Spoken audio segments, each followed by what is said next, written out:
안녕하세요. 오늘도 서연살롱을 찾아주셔서 감사합니다.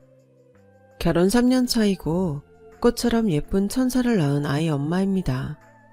아이를 낳고 정신없이 지내고 있다 보니 시간이 정말 빨리 지나가는 것 같아요. 그렇게 저는 결혼 전과 후에도 별다른 사건 사고 없이 살았어요. 적어도 2달 전 그 사건이 일어나기 전까지는요. 원래 인생이란 게 평생 무탈할 수는 없다고 하잖아요. 크든 작든 어떤 일이 일어나는 것은 별스럽지도 않은 것인데 아무리 생각해도 저와 저희 가족이 겪은 그 일은 대수롭지 않게 넘기기엔 너무나도 기가 차서 이렇게 이야기를 하게 되었어요. 우선 저와 저희 친정 이야기부터 이해를 돕기 위해 먼저 해보도록 할게요.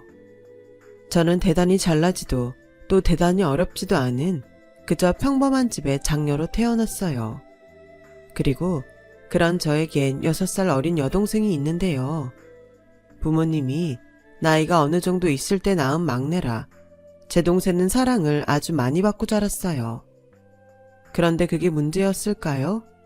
사춘기에 접어든 제 동생은 평범한 저희 집에 문제를 일으키기 시작했고 처음엔 잠깐 지나가는 호르몬의 장난이라고 생각했는데 점점 그 정도가 심해져 급기야 평범했던 저희 집의 일상을 위협하기 시작했어요. 안녕하세요. 저는 희진이 담임선생님인데요. 혹시 희진이 어머님 되세요? 언제부턴가 저희 엄마는 핸드폰에 모르는 번호만 뜨면 심장이 벌렁거린다며 제가 있을 땐 대신 전화 좀 받아달라고 했을 정도였는데 10번 중 6, 7번은 제 동생이 사고를 쳐서 걸려온 전화였죠. 너는 도대체 무슨 생각을 하고 사는 거야? 아빠 엄마가 요즘 너 때문에 얼마나 힘들어하는 줄 알아? 또 잔소리. 언니 네가 무슨 상관인데. 그리고 엄마 아빠가 불만 있으면 직접 말하라고 해. 왜 매번 언니 네가 대신하는 건데? 설마 괜히 만만한 나한테 짜증내려고 일부러 뻥치는 거 아니야? 너 정말 그 말버릇 안 고칠 거야? 나도 네 말 따라 뻥이면 좋겠다. 도대체 언제 정신 차릴 건데? 넌 뭐 커서 되고 싶은 것도 없어? 동생이 6살 어리다 보니 저는 이미 사회인이었지만 동생은 학생이었고 이미 동생을 낳을 때 나이가 적지 않았던 부모님 대신 제가 동생에게 훈육을 하곤 했는데 동생은 부모도 아니면서 언니인 제가 나선다고 늘 불만이 가득했어요. 그래서 저와 저희 부모님은 자연스럽게 반쯤 동생을 포기하게 됐고 그저 저 질풍노도의 시간이 빨리 지나가기를 바라고 또 바랬는데 뭐가 문제인지 동생의 사춘기는 20살을 넘기고 어른이 돼도 끝나지 않았어요. 오히려 어른이 되어서는 통제하기가 더 힘들었죠. 그러다 제가 4년 만난 지금의 남편과 결혼을 하게 됐어요. 내심 사고뭉치에 생각 없이 사는 동생 때문에 저만 홀랑 시집가는 게 마음에 걸리기도 했는데요. 동생은 왜 그렇게 철이 들지 않았는지 이제 막 아이를 키우게 된 저는 사실 조금 걱정이 되기도 합니다.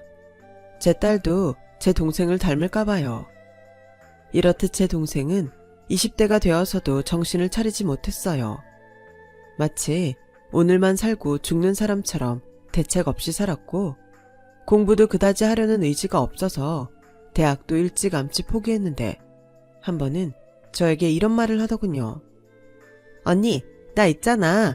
쇼핑몰 피팅 모델이나 할까? 내가 키도 크고 우태가 좀 나잖아. 그건 뭐 네가 하고 싶으면 할 수 있는 거야? 또 삐딱하게 말한다. 당연한 거 아니야? 요즘 세상은 내가 나를 드러내서 알리는 시대야. 이제부터 열심히 사진 찍어서 SNS에 올리면 금방 여기저기서 연락 올걸? 그러셔? 그럼 제발 열심히 좀 해봐. 난 이제껏 네가 3달 이상 뭘 하는 걸 못 봤잖아. 이번 기회에 이 언니의 그런 고정관념을 좀 깨주렴. 치, 언니 너는 그 말투가 문제야. 형부는 뭐라고 안 해? 평생 언니 같은 여자를 어떻게 데리고 산다고 결혼까지 하재? 아무튼 됐고, 그래서 하는 말인데 나 용돈 좀 줘. 내가? 너한테? 왜? 말했잖아. 지금부터 열심히 나를 드러낼 거라고.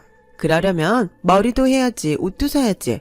나를 예쁘게 찍어줄 카메라도 있어야 하지 않겠어? 너 웃긴다.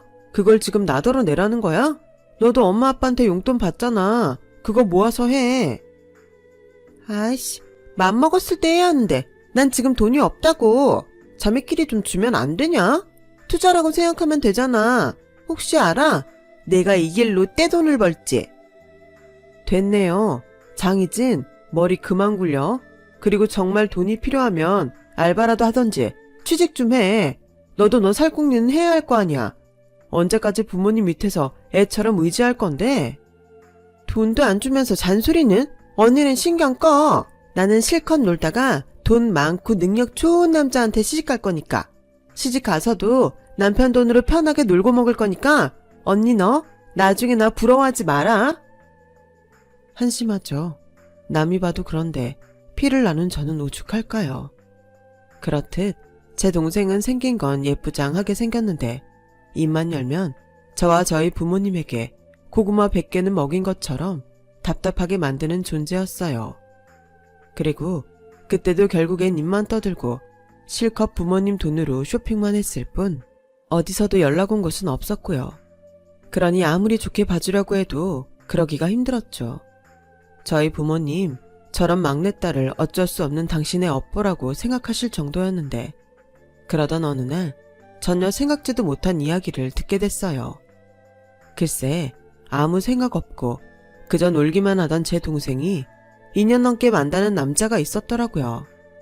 그 남자와 이제는 결혼을 하겠다고 선언을 한 거였죠. 네가 무슨 2년씩이나 사람을 만나? 너 여태 그런 얘기 없었잖아. 그야 확신이 들기까지 시간이 걸렸어.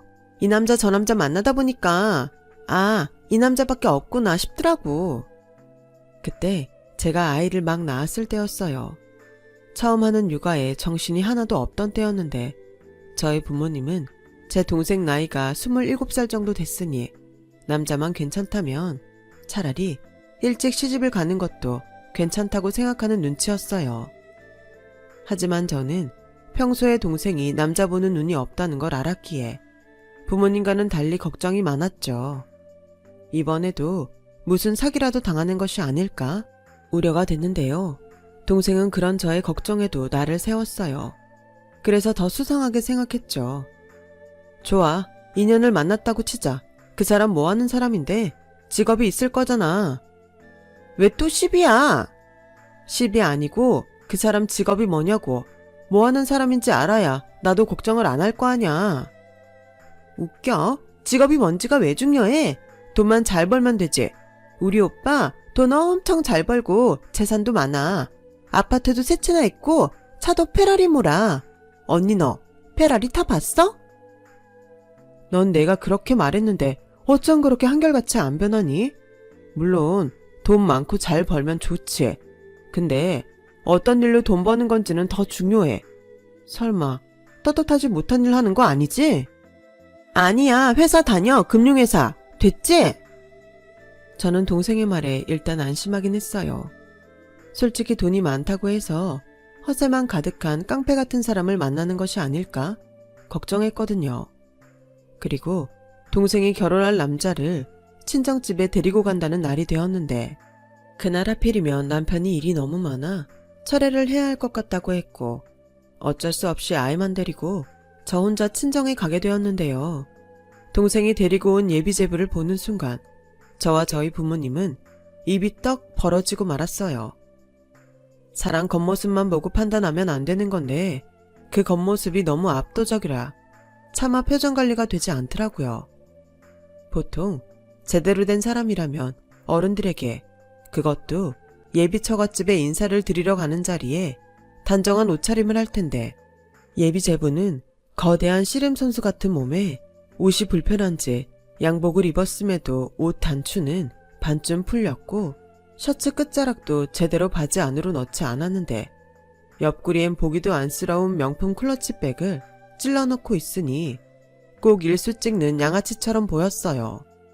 하지만 초면에 겉모습만 보고 사람을 판단할 수 없다고 생각한 저는 초대한 대우를 해주려고 했는데 저희 부모님은 충격이 영 가시지 않았는지 넋이 나가 있었죠. 엄마 아빠는 사람 무한하게 잘하냐는 소리도 없어? 그리고 형부는? 네 형부 오늘 일이 많아서 처리해야 할 것 같대. 아, 저런. 뵙고 싶었는데 희진이한테 들었어요. 형님이 공무원이라면서요. 공무원들이 그 쥐꼬리 같은 월급 받으면서 일이 참 많죠. 네? 아, 네. 일이 많기는 하죠. 저는 그렇게 생각해요. 아무리 공무원이 철밥통이라고 하지만 하루 종일 책상 앞에 앉아서 몇 푼 벌겠다고 컴퓨터나 두드리는데 저는 참 안쓰럽더라고요. 고작 그런 일이나 하려고 쎄 빠지게 공부만 했잖아요. 아우, 불쌍해. 불쌍하다고요? 제 남편이 지금 불쌍하다는 소리예요? 언니, 또 오버한다. 우리 오빠가 형부 안쓰러워서 하는 소리야. 우리 오빠는 하루 중에 조금만 일해도 형부가 가져오는 월급 정도는 손쉽게 벌거든. 그러니 얼마나 안쓰럽겠어. 이젠 한 식구인데. 그치, 오빠? 맞아요, 처형. 오해하지 마세요. 그리고 처형도 장인 장모님도 언제든지 경제적인 도움 필요하시면 저한테 말씀하세요. 제가 사위 서열로는 미치지만 형님보다 나이도 많고 벌이도 많으니 장남 노릇 제대로 하겠습니다. 그건 씩 올리고 생각해보세. 일단은 인사 온 거니 식사들이나 같이 하지. 여보, 상 다 차렸나? 네, 앉아서 먹기만 하면 되는데 자리가 좁지 않을까 모르겠네. 그냥 식탁 말고 상으로 내갈까 봐요. 장모님, 아닙니다. 오히려 바닥이 더 불편해요. 제가 쪼그려 앉는 게 더 힘들어서. 예비제부는 지 몸이 뚱뚱하다는 것이 민망한지 어색하게 웃었어요. 그리고 저는 도무지 저런 남자가 뭐가 좋아서 결혼까지 한다고 하는 건지 동생을 이해할 수 없었고, 조용히 식사를 하다 동생과 둘이 이야기할 수 있는 타이밍을 살폈는데요. 마침내 동생이 혼자 방에 들어가길래 저는 냉큼 동생을 따라 들어갔어요. 야, 너 정말 저 남자랑 결혼할 거야? 왜 또? 아니, 말하는 거 보면 모르겠어. 뭐 얼마나 대단히 버는 건지 모르겠지만 잘난 척을 너무 하잖아. 그야, 우리 오빠가 진짜 잘났으니까 그렇지. 그리고 우리 오빠 말하는 게 뭐가 어때서? 난 듬직하고 좋기만 한데? 그래? 저게 듬직하고 좋은 거야? 형부보다 나이도 많고 벌이도 좋다고 해서 언니 네가 좀 자존심이 상하나 본데? 두고 봐. 우리 엄마 아빠도 이젠 형부 말고 우리 오빠만 좋아하게 될걸? 저는 동생의 말에 기가 차서 다음 할 말을 잃고 말았어요.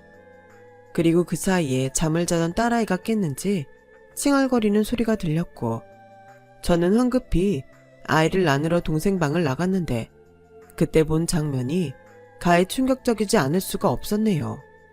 글쎄, 울고 있는 갓난아이 앞에서 예비제부가 자기 팔과 가슴에 그려진 문신들을 보여주며 달래고 있는데, 처음 그런 문신들을 접한 저희 부모님은 그 자리에 얼어붙어 있더라고요. 지금 뭐 하시는 거예요? 아무리 아무것도 모르는 갓난아이지만 지금 이게 할 짓이에요? 아니, 저는 조카 아이를 좀 달래보려고 그런 건데요. 뭘 그렇게 화를 내세요? 사람 불쾌하게. 아니, 누가 자기 문신을 보여주면서 애를 달래요? 언니, 그럴 수도 있지. 뭘 그렇게 정색을 하냐? 그리고 요즘 타투가 얼마나 흔한데. 그냥 순수하게 보여줄 수 있잖아. 괜히 오버하기는. 됐다. 그만들 해. 혜진아, 엄마가 달랬어야 했는데 미안하다. 그러지 말고 혜진이 너는 그만 네 집에 돌아가. 가서 다혜랑 좀 쉬어라. 저는 내키지 않았지만 조금 더 있다가는 제가 먼저 사고를 칠 것 같아서 딸아이를 데리고 집으로 돌아왔는데요. 다음날 엄마가 알아 누웠다는 소식에 저는 또다시 친정에 가게 됐어요. 엄마, 그냥 허락 못한다고 해. 희진이 그거 처음엔 난리 치겠지만 어쩌겠어.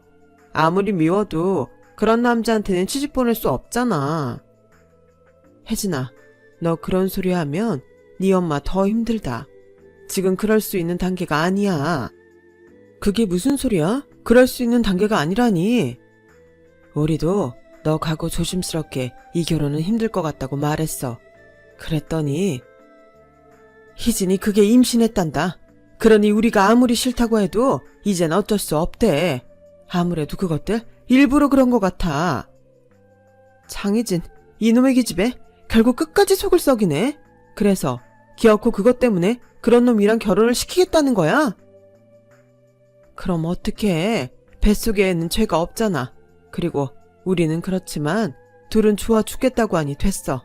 다 지 팔자지. 그래서 상견례 날짜 잡기로 했으니까 정서방한테 말해서 그날 같이 와. 나는 그런 제부 감당 못할 것 같은데? 우리랑 달라도 너무 다르잖아.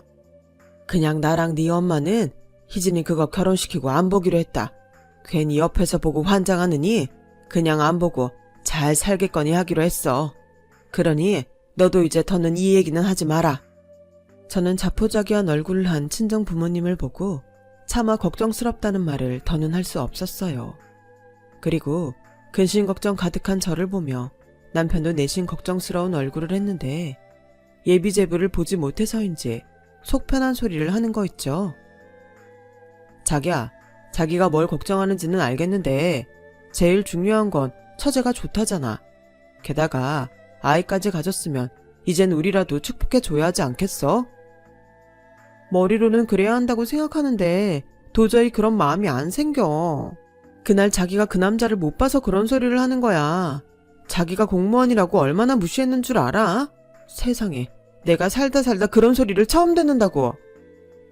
우리 여보가 사실은 그 말에 열받았구나. 왜? 나 공무원 맞는데. 그냥 나쁜 뜻 없었으면 넘어가자. 이젠 한 식구인데 봐줄 수 있는 건 봐주자고. 그리고 그 문신은 어떡할 거냐고. 몸집이 작기라도 하면 모를까. 무슨 반달곰 같아서는 지 몸이 무슨 도화지야? 몸뚱이가 동물 아니야. 에이, 요즘 그런 소리 하면 안 돼. 요즘 젊은 사람들 타투 많이 하던데. 괜히 그런 걸로 사람 선입견 가지면 자기 나중에 실수한다. 그래, 나도 내가 그럴까봐 무서워. 그래서 상견례 자리도 안 나가고 싶은데 안 갈 수도 없고 정말 싫다. 그러지 말고 내가 이번에 가서 남자 대 남자로 제대로 봐볼 테니까 자기는 나서지 말고 참아. 알았지? 또 혹시 알아? 표현은 거칠어도 좋은 사람일 수 있잖아. 저는 남편의 그 말을 듣고 예비 제부를 향한 제 마음이 제발 저의 선입견이길 바라고 또 바랬어요. 어찌됐든 미우나 고우나 제 동생의 배우자가 될 사람이었으니까요. 그리고 그런 기도하는 마음으로 상견례 날 저희 가족은 약속된 장소에 도착했고 예비 사돈분과 예비 제부가 이미 도착해 자리에 앉아 있었는데요. 예비 제부는 저희 가족을 봤음에도 전혀 자리에서 일어날 생각을 하지 않았어요. 그리고 옷이 답답한지 자리가 답답한지 이번에도 셔츠를 반쯤 풀어 헤치고 있었는데 그 셔츠 사이로 용인지 지렁인지가 자꾸 제 눈에 들어와 저는 애써 시선을 옮겨야 했어요. 게다가 좌식 자리가 불편한지 예비 제부는 다리를 보기 싫게 쫙 벌리고 있었는데 그냥 그 모든 것이 저 남자의 인품을 여실히 보여주는 것만 같아서 저도 모르게 눈살이 찌푸려지고 말았어요. 하지만 제 동생은 그런 남자를 보는 순간 뭐가 그렇게 반갑고 좋은지 코맹맹이 소리를 내며 달려가 예비 사돈분과 예비 제부의 사이에 앉았고 이미 그쪽 어머니와는 친해진 듯 살갑게 대화를 나누는데 순간 이젠 정말 제 동생이 저 집 사람이 되는 건가? 실감이 나더군요. 장희진, 이리 와. 오늘 상견례 자리인데 네가 거기 있으면 어떡해? 뭐 어때? 우리 식구는 사람이 너무 많잖아. 어차피 다 같이 앉아서 밥 먹는 건데 난 여기서 우리 어머님이랑 우리 오빠랑 먹을게. 드세요. 이미 희진이는 우리 집 사람이나 다름없으니 희진이 말대로 상관없습니다. 그나저나 인사가 늦었네요. 안녕하세요. 뵙고 싶었습니다. 저는 제 아들이 평생 결혼도 못하고 혼자 살까봐 걱정이 많았어요. 근데 우리 희진이 같은 며느리가 우리 아들을 기다리고 있었다니 요즘 눈을 뜨고 있어도 꿈을 꾸는 것 같다니까요. 게다가 애교는 또 어찌나 많은지 하루라도 더 빨리 제 며느리로 데려오고 싶은 심정입니다. 네, 저희 딸을 그렇게 예쁘게 봐주셨다니 저도 고맙습니다. 그리고 서서방? 네, 장모님. 이젠 아들이라고 생각하시고 편하게 부르세요. 그냥 영씨가 라고 부르셔도 됩니다. 그럼 저도 엄마라고 부를게요. 그래. 차차 그러세. 아우, 우리 안사도님은 부끄러움이 많으신가 보네요. 첫째 딸이 엄마를 닮았나? 나이 차이가 있다고 하더니 정말 밖에서 보면 언니가 아니라 이모인 줄 알겠네요. 우리 그러지 말고 뭐 좀 먹으면서 편하게 얘기할까요? 저희 아들한테 들으셨는지는 모르지만 저희는 혼수구모고 하나도 필요 없습니다. 희진이 하나면 자고 넘쳐요. 봤지? 우리 시어머니가 이런 분이셔. 나 시집 엄청 잘 가는 거야. 그렇죠, 어머니. 그리고 나 이제 좀 있으면 배도 부를 텐데 결혼 날짜 빨리 잡았으면 좋겠어. 이미 어머님이랑 오빠하고는 얘기 다 했으니까 날짜만 정하면 돼. 그래, 나랑 네 아빠는 네가 좋다면 그냥 다 틀어줄 생각이야. 그래도 너무 서두르면 실수가 따르는 법이니까 찬찬히 알아볼 건 알아보고 결정해라. 장모님, 그런 거 없습니다. 제가 우리 희진이 원하는 거면 뭐든 들어줄 거라 염려 붙들어 매십시오. 그리고 아까부터 모두 얼굴이 별로 안 좋은 것 같은데 혹시 자리가 불편하세요? 다른 자리로 옮겨달라고 할까요? 엄마, 종업원 좀 불러봐. 돈은 비싸게 처먹으면서 자리는 뭐 이렇게 좁게 만들어놨어. 순간 저희 가족은 예비 제부의 말에 약속이라도 한 듯 긴장하게 됐어요. 기세로 보아 직원에게 함부로 대할 것 같았거든요. 그리고 곧 예비 사돈의 부름에 식당 직원 한 명이 달려왔고 뭐 필요한 것이 있냐며 친절하게 물었는데 저희 가족이 우려했던 일이 끝내 일어나고 말았어요. 그쪽이 여기 매니저야? 매니저 아니면 그쪽은 빠지고 매니저 불러와. 네? 매니저님은 지금 자리에 안 계신데 무슨 불편사항이라도 있으세요? 뭐? 이런 중요한 자리에 매니저가 없어? 세상에, 돈은 그렇게 많이 쳐받으면서 책임자가 없다는 게 말이 돼? 당장 전화해서 튀어오라고 해. 저기 죄송한데요. 오늘 저희 매니저님이 집안에 일이 있어서 휴가 중이세요. 어떤 불편한 사항인지 알려주시면 제가 최대한 처리해드리고요. 아니, 일개 조거본 따위가 하늘 같은 손님한테 말대꾸 하는 거야? 뭐 이딴 가게가 다 있지? 사람 성질 건드리지 말고 좋게만 할 때 매니저 오라고 해. 아니면 사장 나오라고 하던지. 직원 교육이 영 엉망이네. 저는 점점 험악해지는 분위기에 도저히 가만히 있을 수 없었어요. 그래서 예비 제부를 말리려 했는데요. 저기, 저희는 자리 괜찮아요. 제부 자리가 많이 불편한 모양인데 혹시 좀 더 편안한 의자가 있을까요? 아니면 그냥 좌식 말고 테이블 자리로 바꿔주세요. 처형, 명색이 상견례인데 테이블이라뇨. 룸에서 코스 요리 먹는 게 상견례 상식이죠. 어이, 거기, 내가 이번 한 번은 우리 식구들 얼굴 봐서 넘어가 줄 테니까 편한 의자랑 방석 가지고 와. 당장! 저는 마치 지가 멀어도 되는 것처럼 직원에게 갑질하는 예비 제부를 보며 저도 모르게 인상이 찌푸려졌어요. 그리고 그런 제 모습을 예비 사돈이 봤는지 아들, 그만해. 분위기 한참 좋았는데 너도 좀 참아라. 이렇게 좋은 날 뭐하러 열을 내니? 라며 어색한 미소로 자기 아들을 말리는데 옆으로 힐끔 보니 남편 역시 이건 아니다 싶었는지 고개를 절레절레 흔들고 있더군요. 하지만 예비 제부와 제 동생 그리고 예비 사돈은 뭐가 그렇게 좋은지 연신 하하호호 웃기만 했는데 그즈음 되니 저도 동생이 좋고 저들이 좋다면 뭐 됐지 하는 생각에 포기가 되었어요. 아무리 동생이라도 제가 그 인생을 대신 살아줄 수는 없으니까요. 그래서 그냥 이 자리가 얼른 끝나길 바라며 음식을 깔짝깔짝하고 있었는데 그 모습을 본 예비 제부는 음식이 별로 맛이 없냐며 아까 그 직원을 콕 집어서 불렀고 이번에도 부름에 달려온 직원에게 예비 제부는 무슨 위협이라도 하는 듯 자기가 입은 셔츠를 우두둑하며 풀어 헤치고는 안에 있는 문신을 보라는 듯이 내미는데 정말 창피해 죽는 줄 알았네요. 여기 음식이 이게 뭐야? 다 식어 빠져서는 맛도 없고 양도 적고 지금 음식 가지고 장난쳐? 그 돈을 받아 먹었으면 돈값을 해야지. 당장 주방장 나오라고 해. 아 당장. 내가 아까는 그냥 넘어갔는데 이건 그냥 못 넘어가지. 이상 모두 다 엎어버리기 전에 이 음식 모두 다른 음식으로 바꿔줘. 예비제부는 다른 손님이 듣도록 쩌렁쩌렁한 목소리로 직원을 위협했고 주방에서 음식을 만들던 주방장이 소식을 듣고 재빠르게 달려와 다른 음식으로 바꿔주겠다고 머리를 조아리는데 도무지 이건 아니다 싶었어요. 그리고 남편 역시 제 옆에서 이건 아니라는 듯 고개를 절레절레 흔들었고 저희 부모님은 한숨만 푹푹 쉬셨는데요. 정작 제 동생은 그런 예비제부에게 잘했다며 칭찬을 하더군요. 그래서 저는 동생에게 잠깐 화장실에 가자고 했어요.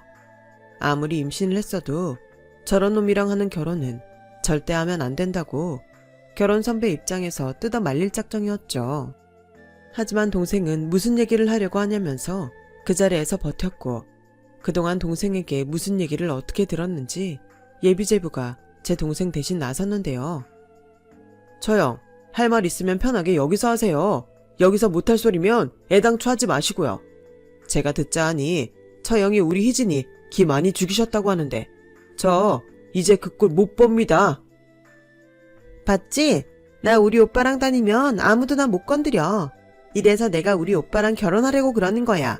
우리 오빠는 돈도 많지. 듬직하지.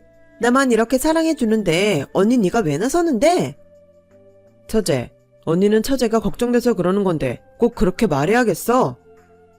형님, 이건 처형이 먼저 시작한 겁니다. 저 이미 알고 있어요. 처형이 저 마음에 안 들어 한다는 거. 그래서 지금도 최대한 맞춰드리려고 했는데 됐던 것보다 훨씬 재수없으시네요. 뭐예요? 오빠, 상대하지 마. 우리 언니 저거 평생 저렇게 지멋에 살았어. 지금 내가 능력 있는 오빠랑 결혼해서 샘나서 그러는 거니까 괜히 흥분하지 마. 그리고 언니 너 괜히 분위기 망치지 말고 가만히 있던지 아님 먼저 가든지 해. 우리는 마저 결혼식 날짜 잡고 갈 테니까. 그래, 내가 너한테 뭘 더 바라겠니? 지금 보니 너랑 꼭 맞는 사람을 고른 것 같네. 자기야, 우리 이만 가자. 재수없다는 소리까지 들었는데 뭘 더 있겠어? 혜진아, 엄마 지금 심란해 죽겠는데 왜 너까지 그러니? 그러지 말고 불편해도 좀 앉아봐. 죄송합니다. 원래 우리 큰애가 이렇게까지 하진 않는데 워낙에 예의 없는 행동을 보면 못 참는 성향이 있어요. 자네도 이제 우리 식구가 될 사람이니 장모로서 한마디 하자면 거친 행동이나 말은 삼가해 주게. 아무리 자네가 우리 딸 레엘보다 나이가 많다고 해도 할 말이 있고 못할 말이 있는 거야. 그래. 너는 그 욱하는 성질만 고치면 된다고 엄마가 누누이 말하지 않았니? 너 이러다 이 결혼도 물 건너가는 수가 있어. 결국 저는 저희 부모님 때문에 다시 자리에 앉고 말았어요. 그리고 연신 동생과 눈으로 거친 대화를 주고받았는데 예비제부가 이번에는 저와 불편한 감정을 풀고 싶었는지 먼저 말을 시작했어요. 처형, 좀 전에는 제가 지나쳤습니다. 인정합니다. 제가 워낙에 다혈질이라 이해해주세요. 그리고요, 저 희진이 정말 사랑하고 평생 행복하게 해줄 자신 있어요. 장인 장모님, 제가 겉보기엔 좀 거칠어 보여도 속은 진국입니다. 그리고 이거 한번 보시겠어요? 예비제부는 그렇게 한껏 자기 어필을 하더니 핸드폰을 꺼내 저희 부부와 부모님에게 사진첩을 보여주기 시작했고 그 사진첩에는 예전에 동생이 말했던 페라리 차와 여러 명품을 찍어놓은 사진으로 가득했죠. 아무래도 이번에는 우리들에게 자신의 능력과 부를 과시하고 싶었던 것 같아요. 그런데요, 저희 가족들이 모두 그 사진첩에 별다른 반응을 하지 않자 예비제부는 이번에는 가만히 있는 제 남편에게 말을 걸기 시작했고 끝내 분위기는 더욱 나빠지고 말았네요. 형님은 원래 그렇게 말수가 적나요? 아니면 제가 있어서 불편해서 그러세요? 요즘 공무원 월급은 얼마나 해요? 예전이나 공무원이라고 하면 알아주기도 했지만 지금은 영 아니지 않나? 안전한 거 빼면 뭐 있나 해서요. 혹시 생각 있으면 제 밑에서 일해보시면 어때요? 능력제라 하는 것만큼 벌 수 있는데 형님은 공무원 시험에 합격할 만큼 머리가 되니까 아마 조금만 배우면 큰 돈 버실 수 있을 거예요. 저는 괜찮습니다. 지금 하는 일에 만족하고 보람도 느끼고 있어요. 그러니 저까지 신경 쓰지 않으셔도 되니 처자한테나 잘해주세요. 그리고 아까부터 계속 참았는데 적어도 저희 가족과 함께 있을 때는 필요한 말 외에는 하지 않으시는 게 좋은 것 같아요. 원래 말이라는 게 많으면 실수가 생기는 법이니까요. 거참 딱딱하게 나오시네. 저는 형님이지만 동생 같아서 도와주려고 한 건데 저는요 1년에 3, 4억은 법니다. 형님은 대략 한 5천 정도 버나요? 근데 형님은 고작 그 5천 벌면서 그때 보니까 철야도 하시고 이제 갓 태어난 애도 있는데 처형 혼자 독박 육아나 시키시는 것 같은데 저라면 애 봐줄 유모 한 명쯤은 고용했을 겁니다. 충분히 그럴 능력이 있으니까요. 직업이 뭐가 중요한가요? 돈만 많이 벌면 그게 제일입니다. 아, 그래요? 듣자니 궁금해져서 그러는데 무슨 일을 하는데 돈을 그렇게 많이 버는데요? 구체적으로 어떤 일을 하시는지 알아야 제가 마음을 바꾸던지 하죠. 설마 떳떳하지 못한 돈은 아닌 거죠? 어느새 저와 동생의 신경전은 그렇게 저희 남편과 예비제부로 옮겨간 듯 했어요. 그리고 말이 동서지 예비제부는 제 남편이 자기보다 어리다고 시종일관 무시했는데 돈으로도 제 남편이 기가 죽지 않자 기분이 상한 듯 표정이 좋지 않았어요.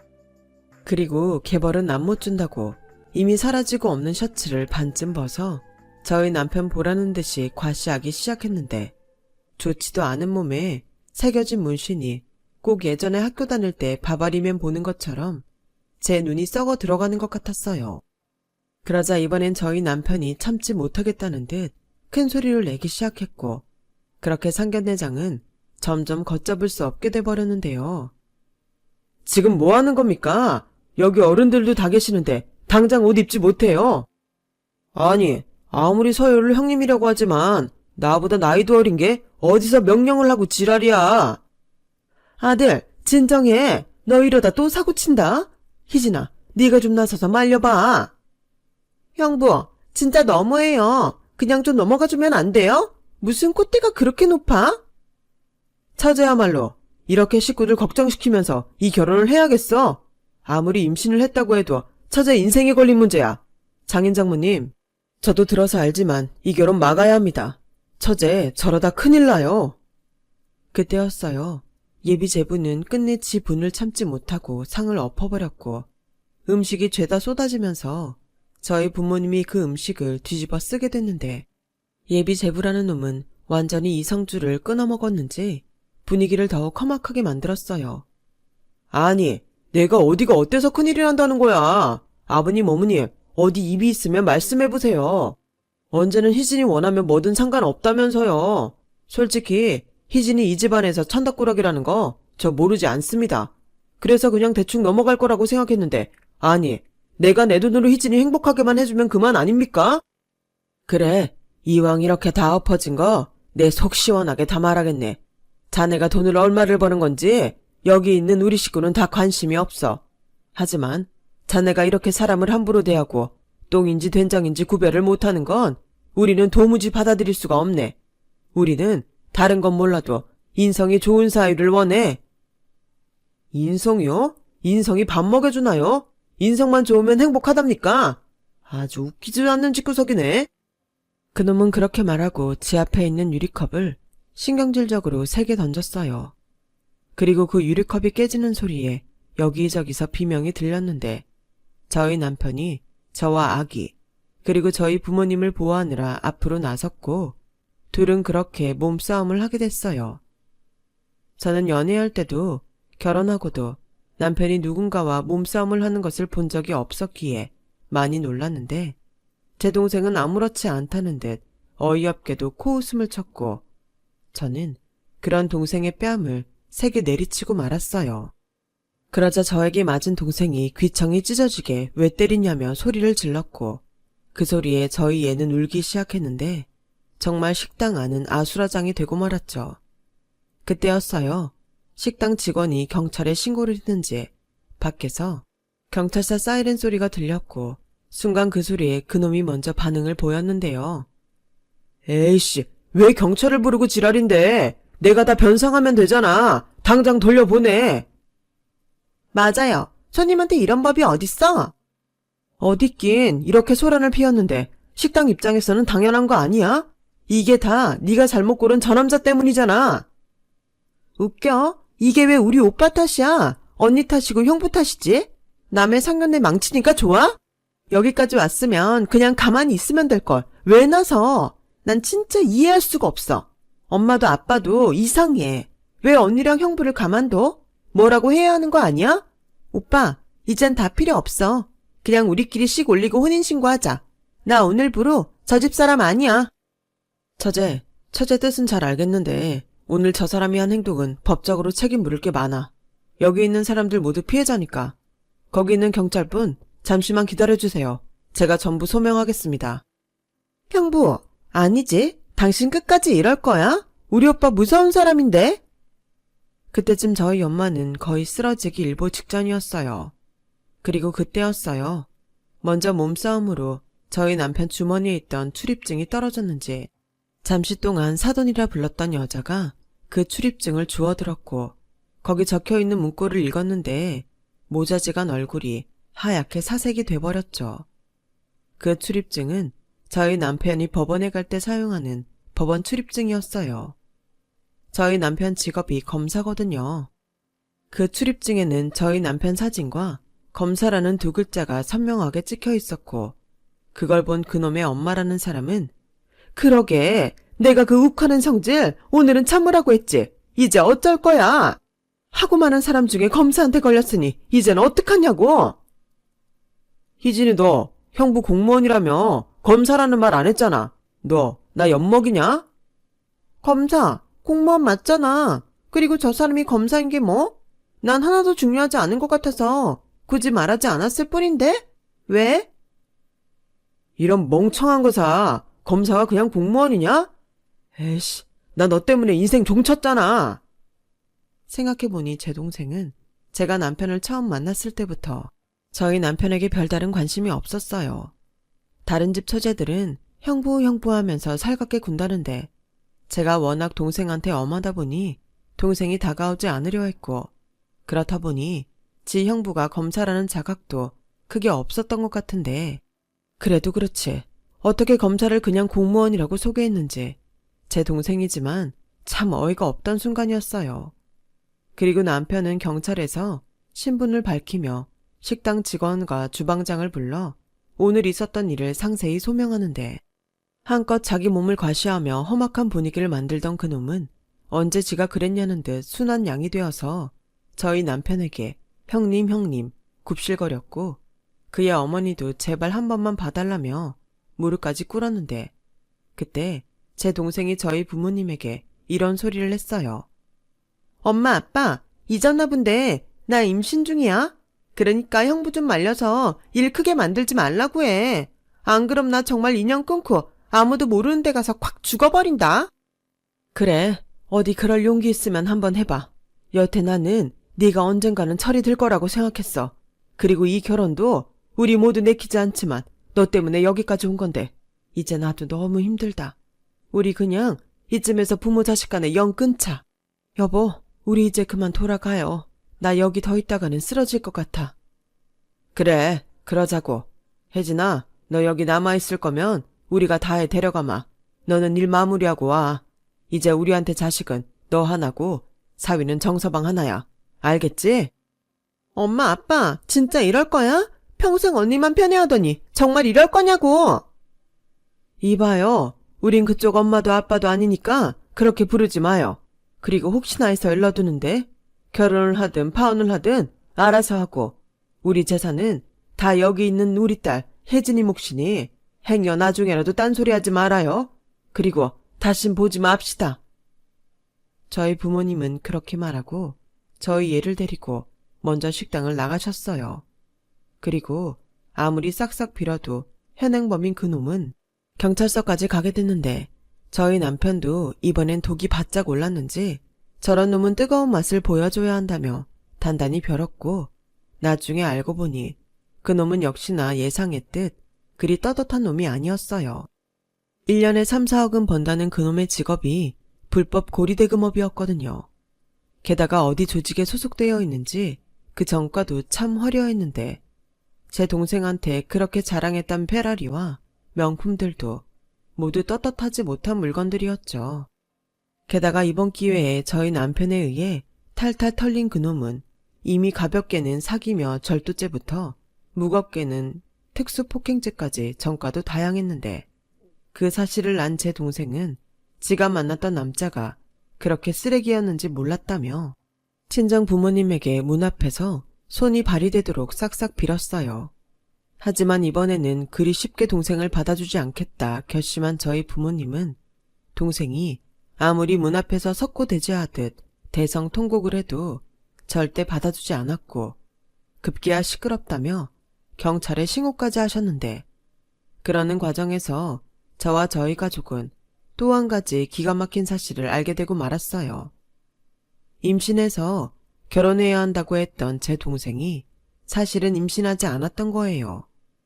그저 결혼을 허락받기 위한 거짓말이었다는데 이젠 정말 놀랄 것도 없다고 생각한 우리들이었지만 이번에도 황당한 동생의 거짓말에 모두 혀를 내두르고 말았답니다.